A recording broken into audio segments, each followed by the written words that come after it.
Om Partaya Pratibodhitam Bhagavata Narayane Swayam Vyase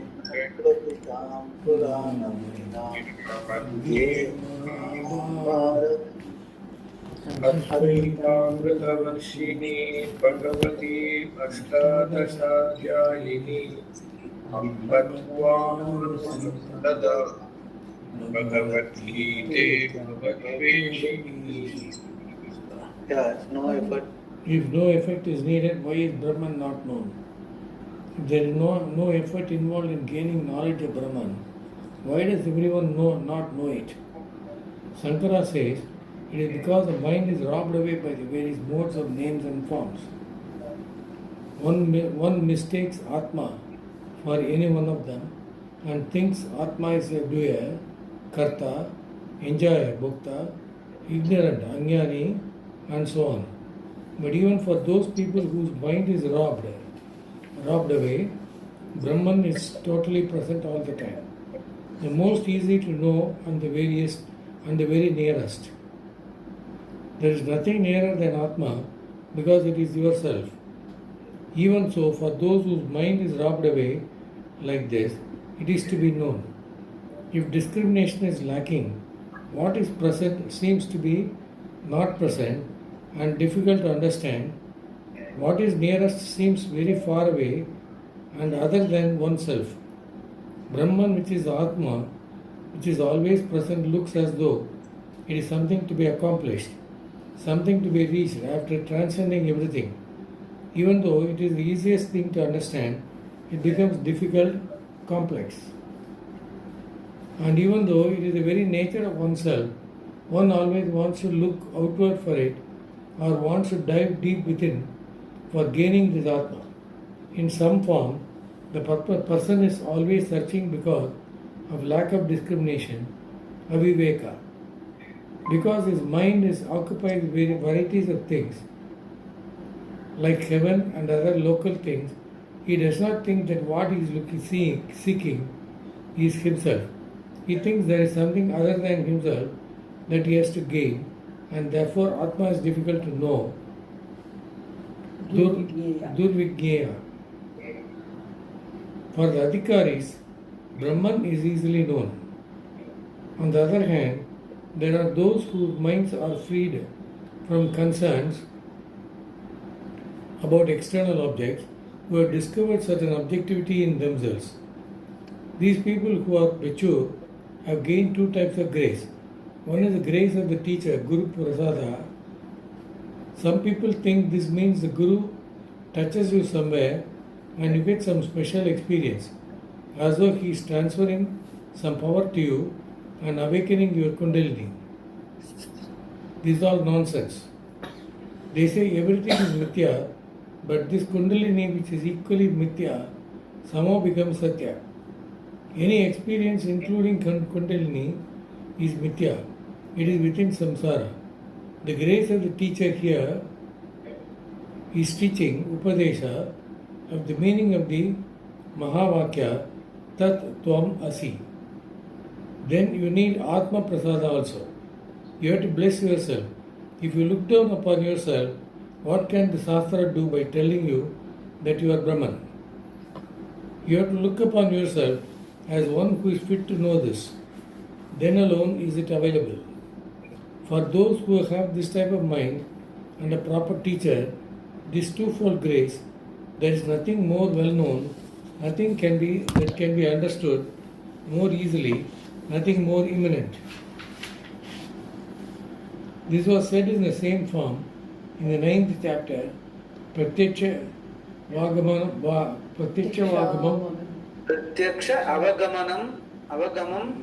Dharmyam. So basically Dharmyam here means Atma. Avagamam means understanding. Pratyaksha as good as. Pratyaksha meaning you, like they say no, Aste Amalakaiva. Meaning a fruit which is very cold to touch. When you are putting in the form, even if you are blind, still you can find out that there is a fruit lying on my hand. It is so easy. He says, Pratyaksha, as good as Pratyaksha. Meaning you cannot see it, but it is as good as Pratyaksha. avagamam dharmyam. Dharmyam means here Atma. So that's what has been told there. Same thing is repeating it. Yeah. That means that for these people, Satchit Anandam Brahma is the meaning of the word I. ಇಲ್ಲ this vastu ಅಂದ್ರೆ which This is vastu, not yeah. away. This Vastu, which is not away from Dharma and can be understood by living a life of Dharma, is directly always available. That means that for these people, Satchit Anandam Brahma is the meaning of the word I, not anything Meaning of else. the word I. Yeah. Not anything else. With reference to consciousness, anything limited is negated. Anything inert is negated. If you think it is an effect, that is also negated. If you think it is a cause, that also is negated. If you think it is attached to something, it is negated. If you think it is located somewhere, that is also negated. And if you think it is time bound, that too is negated. Satyam Jnanam Anantam Brahma is Atma. Therefore, nothing more well known, nothing nearer, nothing better, nothing else present other than this Brahman. Yeah. So it's all very clearly put. If no effort is needed, why is Brahman not known? Now he has come up to only Brahman can be known. Everything else is known less or more, or in a mistaken way. Only Brahman can be known clearly because it is you and it is timeless, spaceless, objectless, and whatever, everything other than that is negated straight away. Like it is not limited, it is not inert. Everything is negated, only you are there. Whatever the negator is you. Anything you negate, you are the negator. So you alone is Atma, you alone is Brahman, so very clearly put. And so he says, this is the only thing that can be known really in life. If you really say that I know thoroughly or completely only Brahman, everything else is subject to change. What is true today may not be true tomorrow because there's not limit, like time parameter, space parameter, or object parameter, dimension parameter. So those things all keep changing, all of us know. Whereas dimensionless being alone can be known thoroughly and it is not changing, cannot be improved upon, and you don't have to know it as something other than you, it is you. So very clearly the Shastra talks about the whole thing. All this has been talked about earlier also in the second chapter. Now after going through all the doubts of Arjuna from third chapter onwards till 17th chapter, now he is coming back and saying that whatever has been told, all your doubts have been clear. Now this is you are that Brahman. Tat Tvam Asi. Tvam is you. Tat is all thing. Anything other than Tvam is called Tat. World, Golo, Ishvara, whatever you name it. Names and forms. All names and forms. What you call Jagat, all heaven, whatever you name it. Anything name and form, Tat. Tvam is you. So Tat Tvam Asi is equation complete. So you are Brahman. That's what he is completing. Yeah. But again and again, some questions still keep coming that Purva Paksha Siddhanta, like Arjuna, somebody else also in the lineage of Shankara and all that. There have been always students who are asking questions. That is being discussed now, the Purva Paksha Siddhanta. Yeah. Objection by an Upasaka. As Buddhi cannot comprehend the formless Brahman, one should meditate on Saguna Brahma. Now an objection is raised by worshippers of Ishvara who are committed to meditation on Brahman with form Saguna Brahma Upasana. A verse often quoted by some of them, the Bhagavatas is as follows. Kalau kalmasha chittanam papa dravyopa jivinam vidikriya vihimanam hare namaiva kevalam. So this is called Kali Santara Upanishad. Basically what they normally say, no, all of us must have heard this, is Kali Yuga. Here you have to keep chanting Bhagavan Nama, that is more than enough. You can't understand because it's Kali Yuga, you cannot understand. So just simply keep chanting Bhagavan Nama. So that's what is being told here. Kalau Kalmasha Chittanam. Kalmasha Chittanam meaning mind is always chanchalam. The Kali Yugam being Kali Yugam, what it is, mind is always disturbed. So kalau kalmasha chittanam papatraya papadravyopajivinam. That's whatever we do, even in dharma when we do, even when legitimately we try to earn something, also it is always mixed with some papa. All your punya is mixed with some papa, which we have discussed always. Dharma is mixed with adharma, and more so in Kali Yuga. So, kalau kalmasha chittana, papa dravyopajivinam, vidhi kriya vihinanam. Okay, even if you want to do something, a proper ritual, anything, it is always having some defect. Vidhi kriya vihinanam. So, what to do in such a situation? Anything I cannot do, dharma also properly, ritual also properly, my chittam also not proper. Then in that situation, what I should do? Harinamaiva kevalam. So if I do Bhagavan Nama, that's more than enough. So that is what is the objection raised. That is what is called Saguna Brahma Upasana. Meaning, even though Brahman is formless, in Kali Yuga you cannot even contemplate upon a formless Brahman. Is difficult. So just imagine a form, Rama, Krishna, whatever, and we'll do Upasana on that. That's what he says. Yeah. Swamiji, I have a question here. Swamiji, imagine a form is Shankha Chakra Gadadhari. Anything. Shankha Chakra Gada Bane, Twaraga, Nilayachada, Govinda Pundarika, Rakshamam Sarna. Namas are plenty. All 1008 namas. Any one nama you can take and have a form for it. And likewise in Rudram also, whatever, Sri Rudram, whatever, so many namas are there, namas are there. Anything you take and do that. So that's what Bhishma himself tells. Sahasranama and all that. So that is what generally the popular thing is. That is what is being told here. So since of course all of us we all start life like that, in the sense with all Ishvara Upasana only we all start. This is not something new. Whether it is Kali Yuga or any other Yuga, you always start with the form. Even your own flag, when you think of the nation, you think of the flag. Why flag? In that flag you have imported all your feelings about the nation, so you salute the flag. So anyway, even people who do not worship a god, even America or Africa, wherever, everyone has a form. Form is something easy to relate.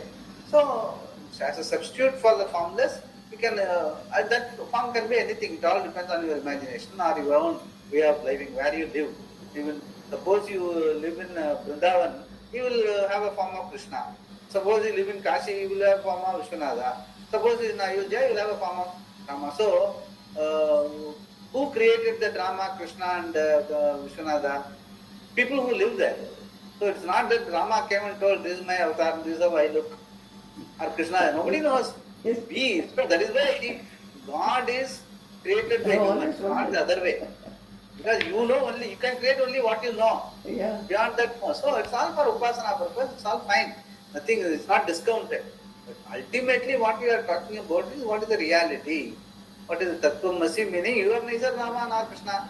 So there is an equity. What is the Samanyata? The whole Upanishad, Veda, Vedanta, everything is not looking for diversity. It is looking for unity.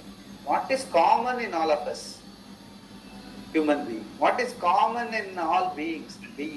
So reduce it to further commonality, and that common thing only is changeless. Everything else, Vishesha has to be changed. That's why it's called Vishesha. So instead of looking for Vishesha, you look for common things. That's all. That is what the difference is only in the outlook, not in the If you look for differences, you can always find. But if you look for commonality, you will always find that also. And commonality is easy to find. Vishesha means you have to know the dimension, everything. Even if your son, exactly you don't know the height of your son or weight of your son at any time. So, whereas if it is dimensionless, it is to say, and the being is also the being, same way.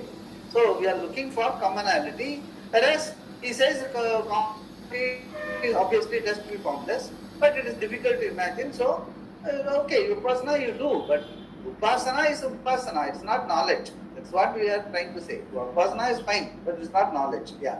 You have some other question? See, mind having impurities, these impurities are ego, arrogance and all that. Everything, anything other than your reality is called impurity, including saying that I am a human being can be called an impurity because you are being. After that you say I am Krishna, Rama, that is further impurity. Anything that is added to the being which is your reality is called an impurity. Like even Panchabhuta. Shastra says even Panchabhuta is a impurity. There is no Panchabhuta, there is only consciousness. So anything, all Nama Rupa can be called impurity in the ultimate analysis, basically. Initially it's all okay because as long as we don't call it impurity, as long as they don't disturb the society. Everyone thinks the same thing. Dharma, you cannot call it impurity because it applies to all and it is helpful to society. So that is in the initial stage. When we here talk about impurity, it is purely what is not real. It is called impurity in Shastra. So that is the final reductionism. So, okay. So, but here when he says Kalau Kalmasha Siddhanam, it can be even the initial impurity. My mind is all the time changing. Changeless. It is not. It's simple. It's not able to be peaceful. Okay, formless means I must be able to sit tight without any thoughts. Even if the thoughts come, I must be able to say, thoughts observe. Prajahati yata kamam sarvan partha manogata. Para thoughts appear, we don't dwell on it, just allow it to pass. Then you can mind still be silent.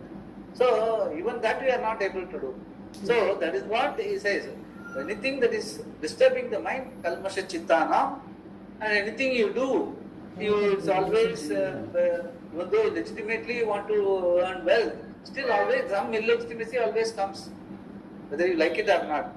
The same way any ritual, even if you want to do properly, it always comes with some defect and all that. So all that is called kalmasham in this particular thing. So to avoid that, what to do? Okay, let us not try to do any of those things. Simply take a form and just to do upasana. So that it is unlikely that I will do any mistake. Just take a form in my mind and just do some Ramanama Japam. And that there cannot be a mistake. That is how we can start with. That is very fine. Let us read further what he says. Yeah. So if we get Chitta Suddhi, all these impurities will go away? No. It is not. It is impurities going away. It's called Chitta Suddhi. It is not after. It is something like when you are cutting a tree with the axe. You can't ask the question, after I cut the tree, will it become two parts? It is simultaneous. Cutting the tree and the tree becoming two parts are one and the same. The same way, when you do the impurity, meaning when you are avoiding that impurity, automatically mind is pure. Because mind is basically Shuddha Sattva. That is the reality. Impurity has come in. So, Adayada Vrindali, which I have always been telling. Only he has been told to go. You don't have to do anything else. The impurities are coming in. They are not natural to you. That is why you are uncomfortable. That is why you call it impurity. Any foreign body is called impurity. Why? Because you are not comfortable with it. So that itself says, when you say it is impurity, we are able to recognize, that means what? That is not your reality. So Chittam being calm and peaceful is your reality. Impurity is the thought. The thought itself is not the impurity as long as it doesn't disturb that, like what we have said, Prajahati Yata Kamam Sarvan Partam. I know very well my mind is sattva, pure, like a bright screen. In that bright screen, many movies come and go. Does it get disturbed? It still remains bright. The same way your mind is basically Suddha Sattva, bright screen. In that lot of thoughts come and go. Once you recognize I am the bright screen, thoughts come and go, then you are pure, already pure. The problem is we identify ourselves with the thoughts. You say, no, I am not the screen, I am the movie, I am the film. So naturally when the film changes, you also change. You feel when the hero comes, you are happy. When the villain comes, you are unhappy. So it's all because you have identified yourself. Whereas if you are, you know very well that I am the bright screen, all this come and go, then there is no. Then the same way your reality is the bright screen, like the bright screen. That pure Shuddha Sattva, Atma, dimensionless being. In that all this tamasha keeps coming and going. As long as once you are aware of it, then you are Satyam. If you are not aware of it, then you are living a Mithya world. In the sense, nothing has changed there. Everything remains the same. Changing things change, changeless you remain. But if you identify yourself with the changing, then you are Mithya. your reality is level up, your way in which you are living a dream. You are not living in the real world. So that is precisely the whole question of, the whole thing is one of understanding. That is why karma and upasana, even yoga is discounted as a means for moksha in Vedanta. Yoga, upasana, good karma, everything can be only upaya. Whereas understanding, clarity and understanding that I am Atma Brahma, Tattvam Asi. Once the understanding is there, everything else are Badita Anuvritti. Badita Anuvritti meaning, once previously I was identifying with all the vrittis, now I don't identify. So Baditam, this is all negated. But still vritti will be coming and going. Life is like that. So it doesn't really affect me. So that is, the whole thing is a question of clarity and understanding. It's what we are emphasizing. That is why we are not very keen on this karma, upasana, japa, all that may be there. It's all on upaya. As I always told, they are all upaya, helpful. Till the time you are able to spend time, mind is clear, and you are able to study and understand, claim this reality, what Bhagavan is talking about here, that you are Brahman. Once that growing up, claiming is there, all that has done the job. Karma, upasana, all your japa, good living, dharmic living, the whole thing is paid off. It's called the payoff for good living. This understanding is a payoff for good living. But you cannot get stuck with all those things. You may continue to do that, but you do it happily, not for happiness. That is what we are coming to now. Yeah. Prashant, can you read? Because there is a lot of noise here. Can you? Okay. That paragraph suddenly went away. Can you tell which paragraph? By the That name is of Hari. actually- By the name of Hari. Kala Kalmasha Chittanam before. After that. Okay.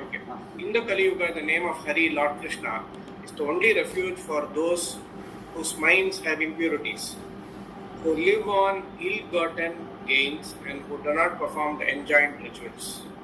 By the name of Hari, they mean the chanting of the Vishnu Sahasranama, Parayana of other texts, Puja, etc. This is the only refuge in the Kali Yuga for those whose minds have the impurities of Punya, Papa, and likes and dislikes, Raga, Dveshas.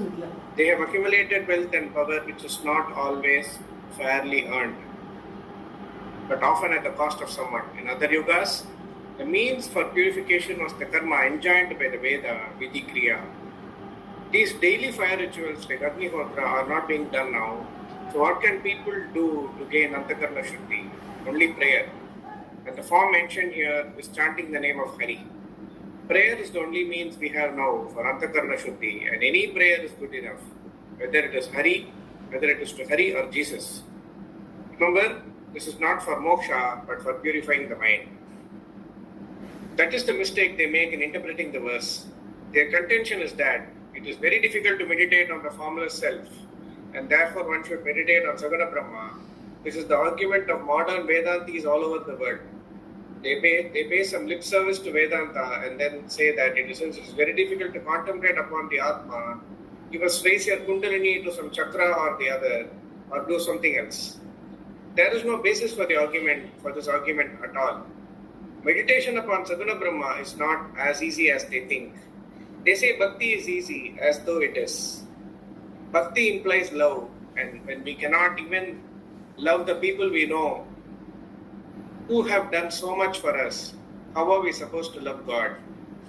If you think knowledge is very difficult, but bhakti is easy, then go ahead, do bhakti. Do not talk about it. The question is, can you do bhakti? Bhakti is an attitude. Nobody does an attitude.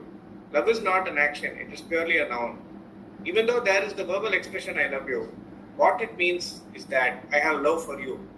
If love were an action, I could do it whenever I wanted, like clapping my hands or putting on a hat. Swamiji, actually, in this bhakti perspective, one question I have. See, many times I remember my grandfather, Tirupugar Bhajana, they used to do Tirupugar Bhajane.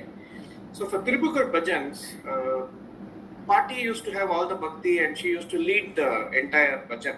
Okay, but Tata could never sit in the Tirupugar Bhajane at all. He used to be more as an organizer. He had the bhakti for the Lord, but the bhakti for the Lord was in the form of doing the arrangements, ensuring things are in place and all that. Now, that also we can call as bhakti, right? See, the bhakti that is being talked about here is the Aikya Bhavam. As I have always told, the bhakti here also I generally tell, what we do in bhakti basically is that we go in as a devotee, not as a son or father or husband or whatever.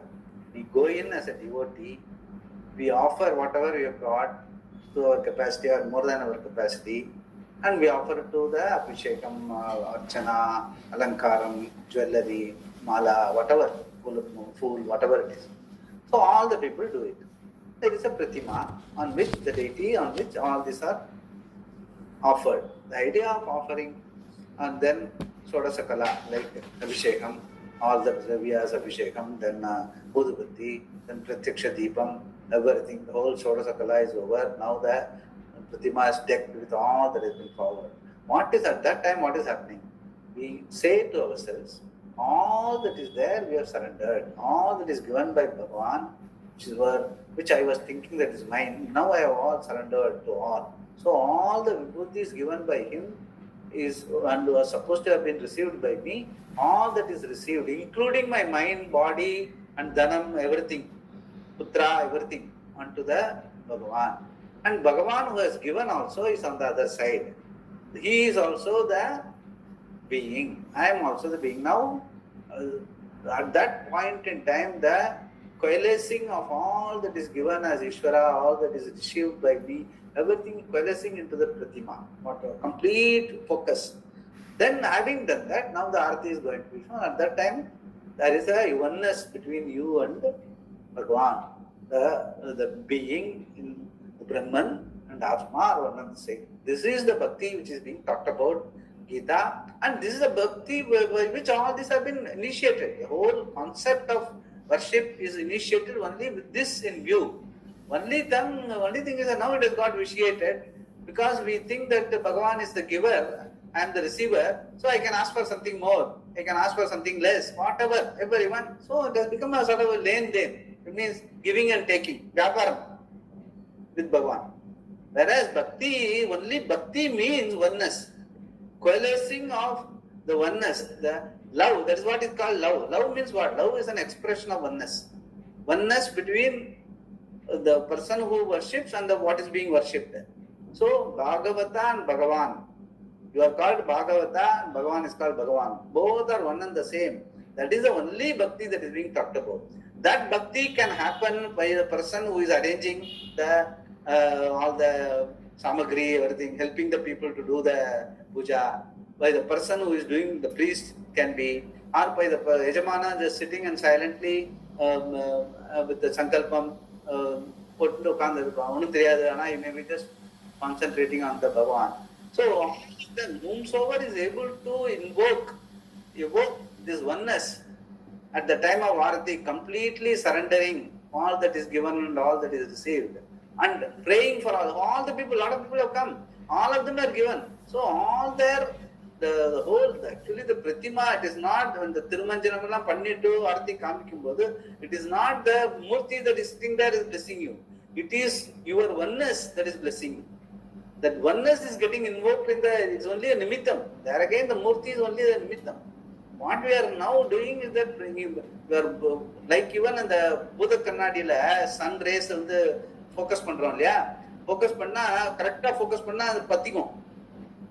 அந்த அளவுக்கு focus இருக்கணும். எல்லாரோட ஃபோக்கஸும் that's called collective prayer. இப்போ எல்லாரோட ஃபோக்கஸும் அந்த மாதிரி இருந்ததுனாக்க then that oneness will form. Then you can say let this oneness, that ananya bhakti, let it prevail. Because of the ananya bhakti with oneness, let all the people, now that we have surrendered everything, we have nothing to worry about. So let Bhagavan bless us to live a life of dharma. And then this oneness, let it be remaining. Like Nandi வந்து எப்பவும் பகவானை பார்த்துட்டு இருக்கிற மாதிரி, கருடன் எப்பவும் பகவானை பார்த்து, நானும் எப்பவும் பகவானோட அந்நியமா இல்லாம பகவானை நினைக்கிறேன். மத்தஹ அந்யஹ ந அனன்ய மைச்சா அனன்ய யோகேன பக்திரவ்யபிசாரிணி. இதெல்லாம் you must be able to bring focus, and that should grow. That okay, over a period of time, let this be the reality. Now it is in the form of bhakti. Let this oneness be there forever. How? It can be there for only as a reality. Not because like Nandi, you cannot be sitting in front of God all the time. You'll be doing a lot of things. In spite of all that, this reality will remain. Will remain as what? Understanding only. So that is precisely what is the whole bhakti is all about. There is no other bhakti. But it is not like that. It is not something I can command at will. They say it is easy, but the truth, is it as easy or difficult as anything else? Yeah, correct. Then it's not that difficult. See, aparoksha, that is your reality, is the easiest thing. But the thing is that we have already looked out. I have decided that I am not this. Then who? Even Bhagavan cannot help. Only thing is the way in which you can help is that you must be able to be open-minded to inquire. When you are doing the inquiry, you cannot identify yourself then other than Bhagavan and say, Bhagavan, I want to be one with you. Bhagavan says that is you are me. No, I am different. You bless me, Naka. It doesn't have, that's precisely, that is why all these are talked about, all these upasana, karma, bhakti, everything, finally coalesce into one truth. That is Atma equal to Brahman, Jiva equal to Ishvara. There is only one reality, there is no second. That is what is highlighted by the Deepam. And that is why even the camphor goes off. Why camphor we are using? The camphor also, which brings out the Deepa, that also goes off. So only the oneness alone remains. That is the beauty of that using camphor. The very fact somebody discovered that camphor is the right thing for Arati means what? The person who designed that, he knew exactly what he has designed. What he has designed is the oneness. We think that we are Karpuram.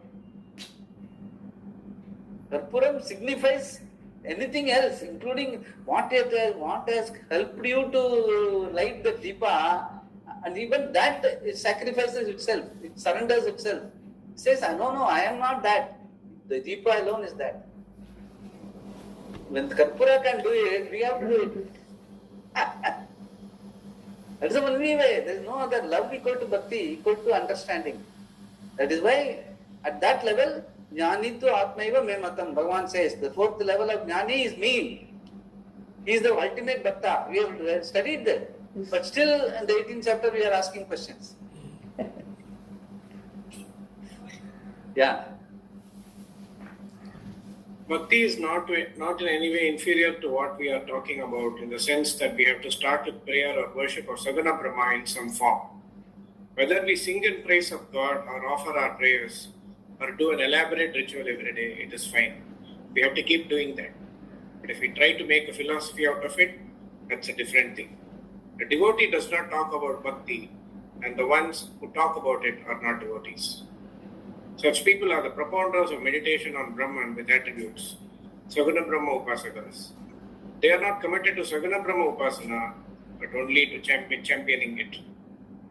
If they were really interested in Saguna Brahma Upasana, they would not have time for all this. Who are these people?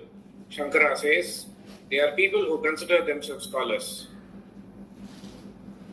Not the people who are prayerful, but the people who talk. What did they say? They argued that because Atma has no form, the mind cannot teach it. They accept that Atma does not have a form, but conclude on that basis that the mind cannot comprehend it. As the mind cannot grasp space which is formless, similarly, because Atma has no form, the mind cannot grasp it. Therefore, it is very difficult to accomplish certainty in the knowledge, Jnana Nishtha of the Atma. Their understanding of Jnana Nishtha is that the knowledge of Atma should stay in the mind. If there is a particular form, like for instance the form of Vishnu with Shankar, a conch, with chakra, a disc, gada, a mace, etc., meditation on that form, and therefore this Jnana Nishtha is possible, but not if there is no form. Shankara's answer. Shankara concedes that this is true for those who do not have a traditional teacher. Shankara is very careful here. It is difficult for those who have no guru and sampradaya. Even though one may study Vedanta, one cannot understand it just by studying the book. A teacher is necessary, and there are some who have a teacher, but that teacher himself has not been taught according to the tradition of teaching sampradaya. This is a very well thought out method of teaching in which there is a beginning and end.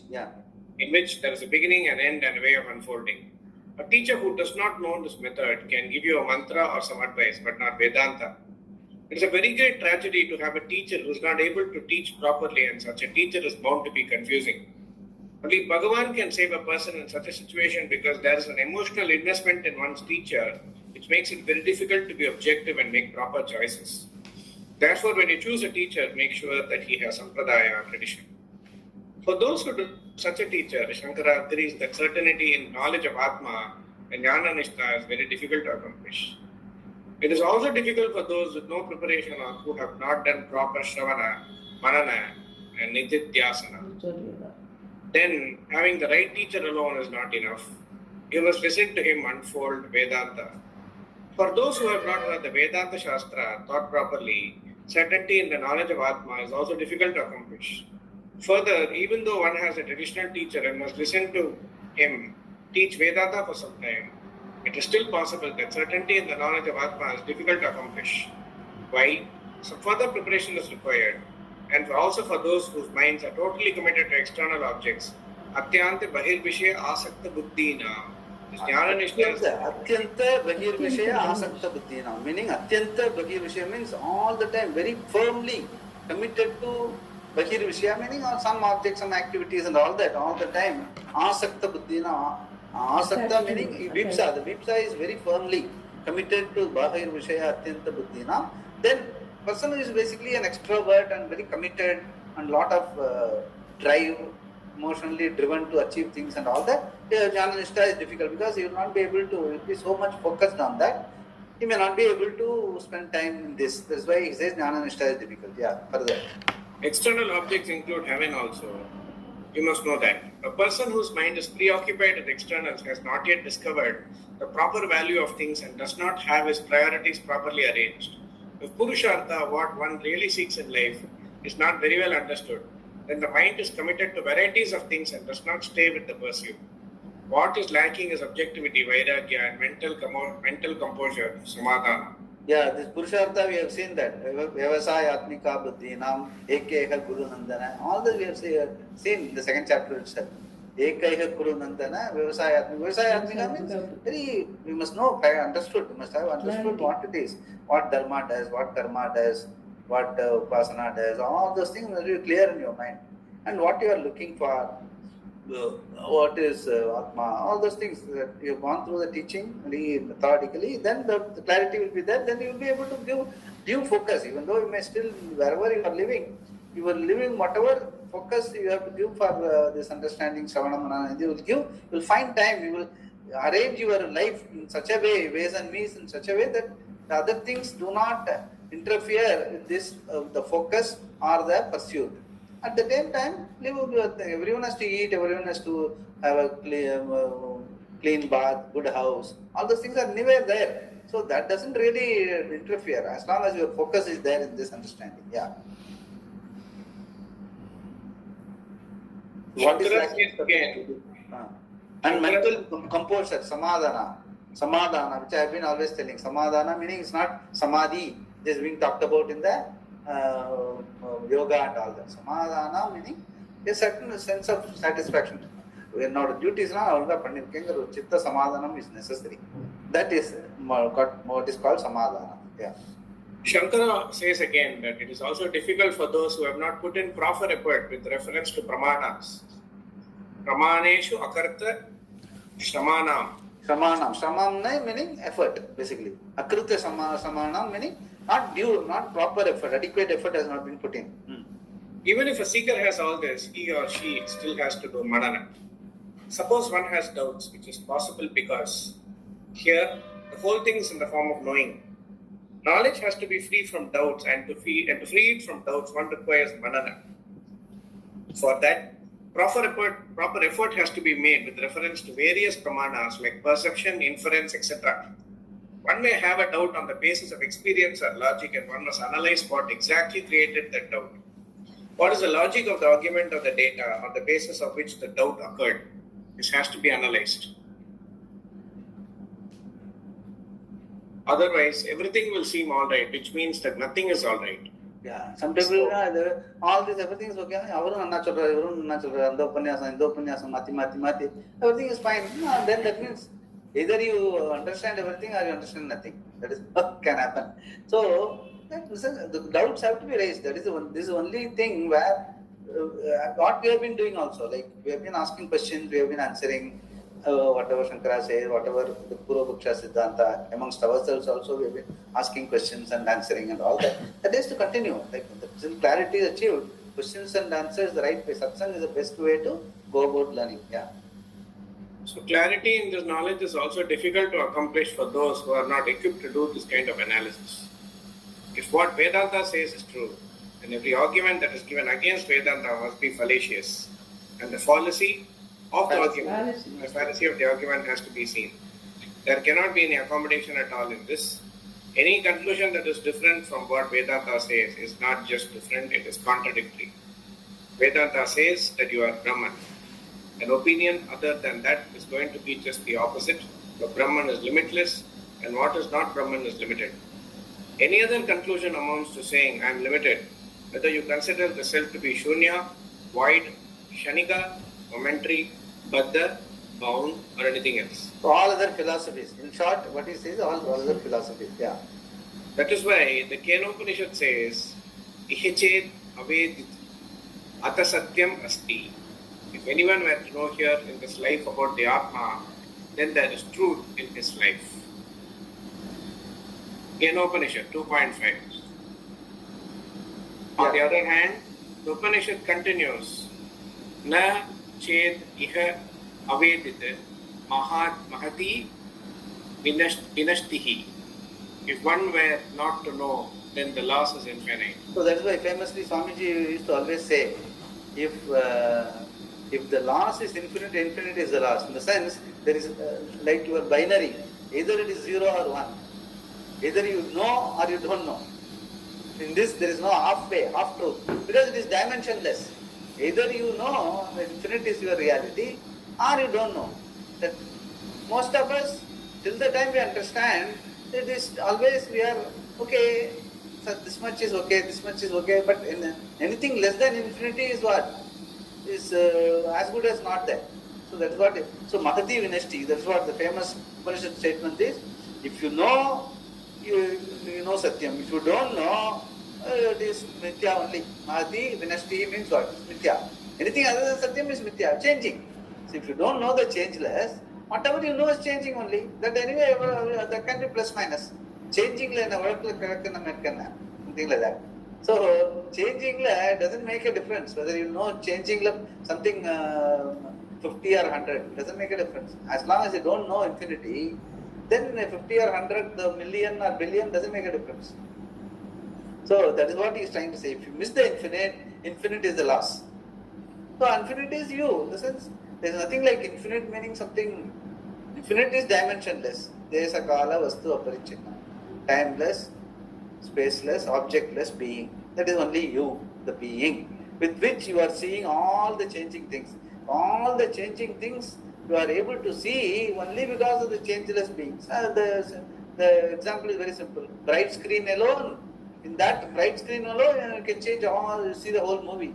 The bright screen is not there, movie you cannot see. The same way, your Rana Suddha Sattva is the bright screen. Once you are able to see the Atma as the bright screen, one and the same, everything else is coming and going. It's all in your life. Prajahati yata kaman sarvan partha manavata atmani atmana tushtaha sthita prajnastu uchyate. There is a final Upadesa statement in the second chapter. So that we have to, that we are coming to that basically. That's what is being confirmed in after all these 18 chapters. Yeah. Therefore, in order to negate all the notions about yourself, you require manana. This is difficult for people who have not made adequate effort in employing the different means of knowledge and who seem to accept everything that is said as true. From this, we understand that certainty in the knowledge of Atma being Brahman is easy to attain for those who have a traditional teacher and have listened to him unfold Vedanta. They also have certain objectivity and are able to make proper and adequate use of the means of knowledge, the pramana. For a wise person, there is no real duality because the reality that was previously attributed to a known situation is falsified. Other than the Atma, there is no second thing because the knower is non-separate from consciousness. The instrument of knowledge is non-separate from consciousness. And the known object is also non-separate from consciousness. From the standpoint of consciousness, there is no separation at all. So this is generally in the known, knower, knowledge.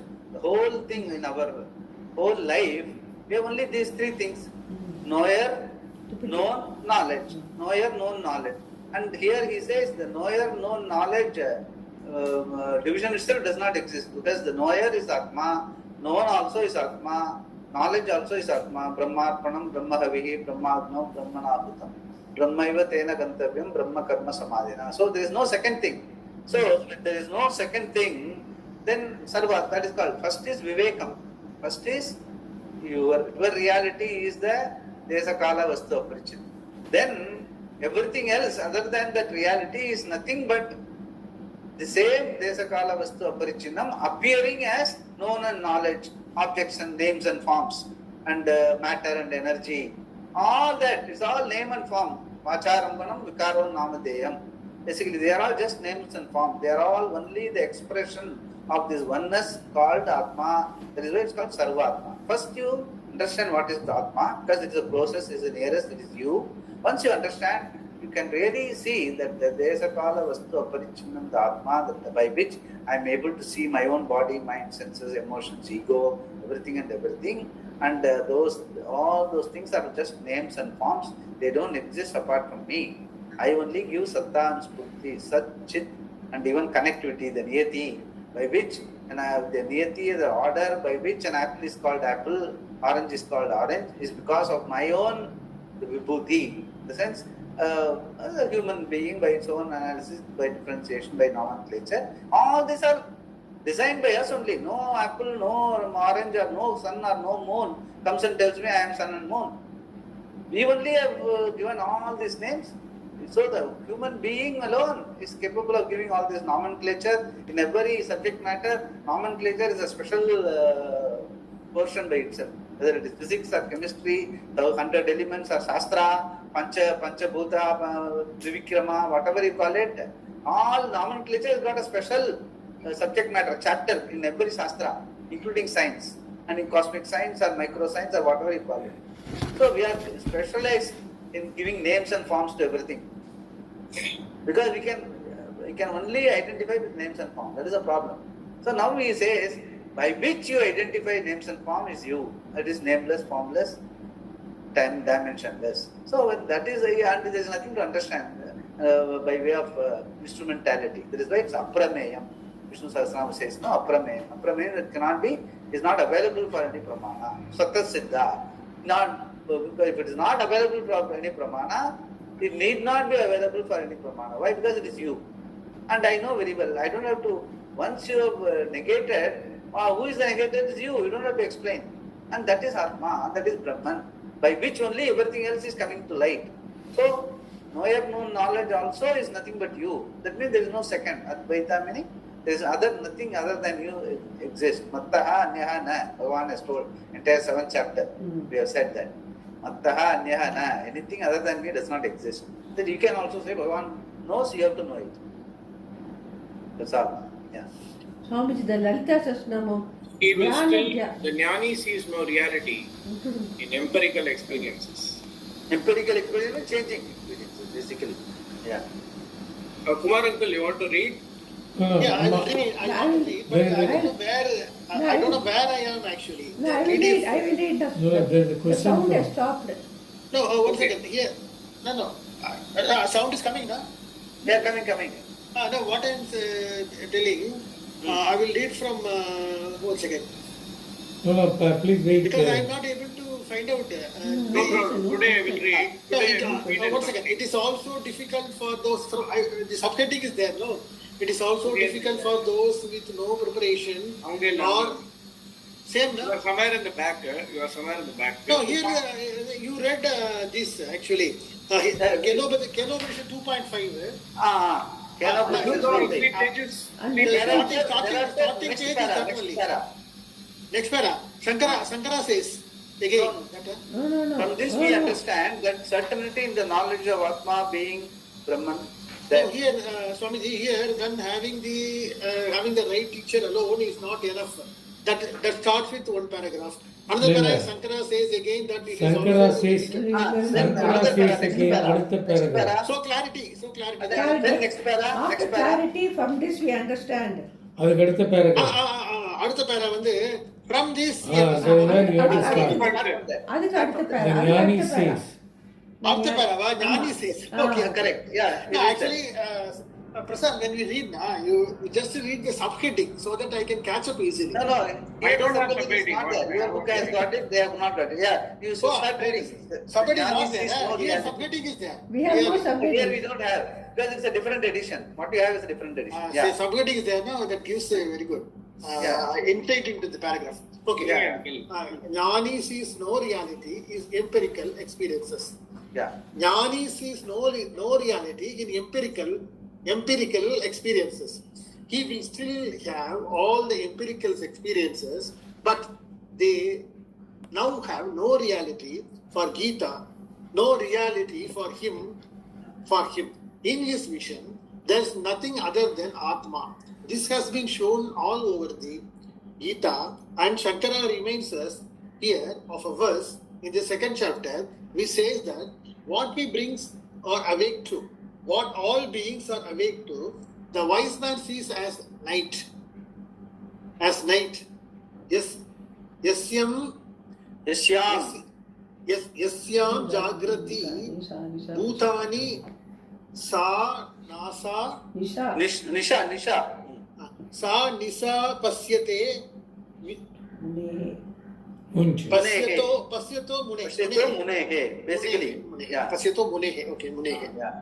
Munehe. He has given the meaning. You read that. He has given the meaning also. Meaning, I'm In other words, the meaning comes next.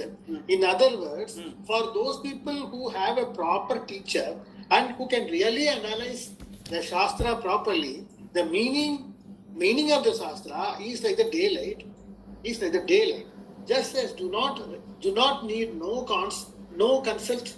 You do not need to consult anyone about whether the sun is out or not, because it is so very evident. So too for those people, the self-revealing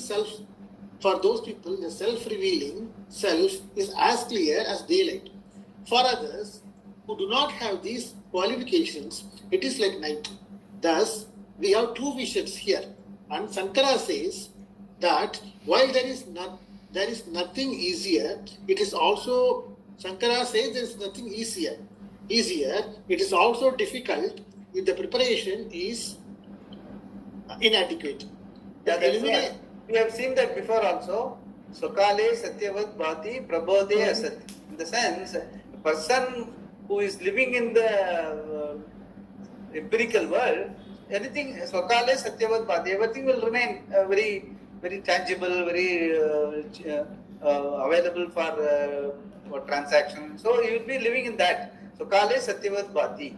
Prabodhe meaning awake. When a person is awake to this reality, then everything becomes mithya. So Satyam and Mithya. For person who are having empirical reality as Satyam, for him Brahman and Atma will be Mithya. For a person who is very clear about Brahman and Atma, for him all empirical reality is Mithya. That's what the differentiation. That is what Arjuna when asked, how I can identify Sthita Prajna. Bhagavan told him, you cannot identify unless you know.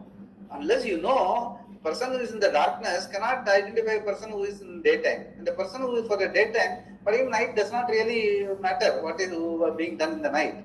So that example is just to give the clarity that Swamiji always used to say, sunlight and the lady called darkness can never meet. Yes, Very good example he always used to say, that Narada wanted to create a problem for sun. So he said, there is a beautiful dark lady which you have not met. So she was running all around. Wherever he went, the dark lady disappeared. Obvious, because sunlight and darkness cannot be together. In the same way, a person who knows and the person who does not know cannot meet.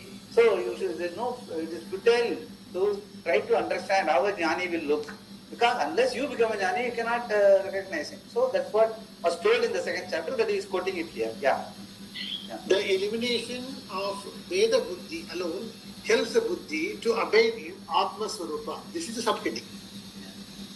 Yeah. Therefore, the means for knowing the nature of the self is only removal of the concept of difference in external forms. The mind, which objectifies an external object, is not a problem and is not opposed to Atma. But the notion of external and internal, that this is external and I am the knower, this notion of difference between the knower and the known is a problem.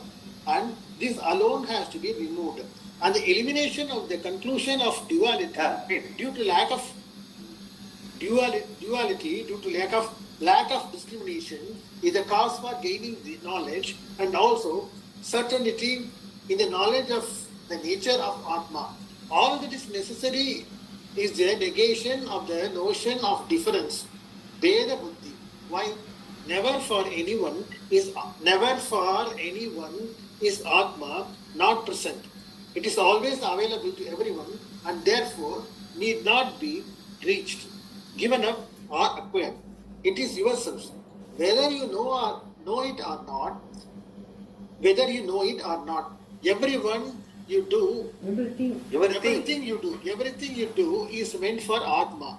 Sankara will say later that all the objects, all the pursuits that you have are for Atma. Everything is for Atma, even for the one who raises objections about the Atma. About the Sarvatma Bhava. So first is Vivekam, discrimination by understanding. Then Sarvatma Bhava, there is nothing else is. Yeah. Therefore, everybody has the Atma and it is known to everybody, but what a person concludes about himself becomes to his mind. Belongs to his mind. Some think about it and conclude strongly, and some do not think about it and conclude wrongly. There is not much difference between the two. When we have lived with these funny notions for ages, and then someone comes and tells us that we are wrong, naturally we do not want to feel foolish. In fact, the foolish person is the one who hangs on to these notions. The intelligent one, the courageous person is the one who accepts that all these years he has been foolish. This is courage. In spite of all this investment of thought and heart in these notions, he is still able to say, I was wrong. That is intelligent honesty. Intellectual honesty. That is intellectual honesty. That is real courage. And that courage is required. It is one thing to correct a person who is mistaken through lack of thinking. To make a person think is not a big problem. It's not a very big problem. But for the so-called thinking person to give up all the conclusions he has been nursing for so many years is very difficult. Thus, there is nothing to do here but remove all the errors about the Atma. This error removal